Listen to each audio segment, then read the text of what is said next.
Au début du 19e siècle, mes ancêtres, les Hurons-Wendat, font face à diverses situations qui mettent en péril leur mode de vie, voire leur survie même.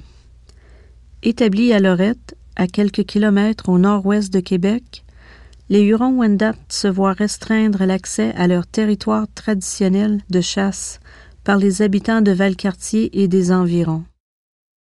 Par la suite, la colonisation des terres de Stoneham et Tewkesbury par des Irlandais et des Canadiens français force les Hurons-Wendat à voyager beaucoup plus loin pour pratiquer la chasse et la pêche, assurant leur subsistance.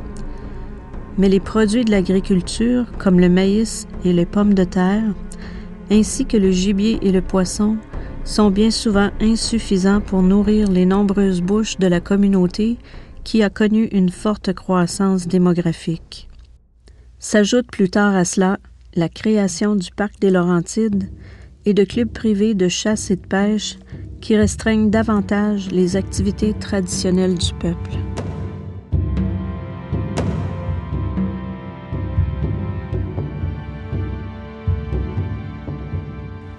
Parallèlement, le village de Lorette, aujourd'hui connu sous le nom de Wendake, devient un endroit touristique prisé des nombreux visiteurs qui affluent à Québec. Ces derniers, en quête d'exotisme, viennent visiter les Hurons-Wendat. La population du village s'affaire donc à produire des objets utilitaires qu'elle vend aux visiteurs. Au fil du temps, les techniques artisanales des femmes se raffinent et la broderie au crin d'orignal commence à dominer largement la production. Tantôt travaillée sur du cuir, tantôt sur de l'étoffe et même sur de l'écorce de bouleau, la broderie au crin d'orignal devient une spécialité et les objets fabriqués sont de plus en plus élaborés.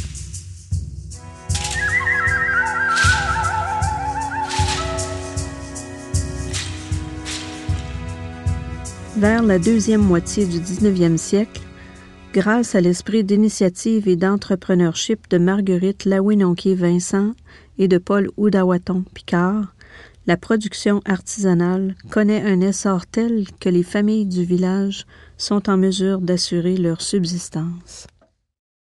Aujourd'hui, le village de Wendake est reconnu pour ses nombreux produits que mon peuple a su adapter au temps moderne, tout en conservant, dans une large part, la connaissance des savoir-faire traditionnels, témoins de son identité.